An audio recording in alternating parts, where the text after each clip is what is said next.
اور جب ان کے پاس کوئی آیت آتی ہے تو کہتے ہیں کہ جس طرح کی رسالت اللہ کے پیغمبروں کو ملی ہے جب تک اسی طرح کی رسالت ہم کو نہ ملے ہم ہرگز ایمان نہیں لائیں گے۔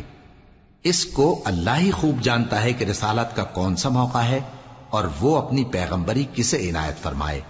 جو لوگ جرم کرتے ہیں ان کو اللہ کے ہاں ذلت نصیب ہوگی اور عذاب شدید ہوگا، اس لیے کہ مکاریاں کرتے تھے۔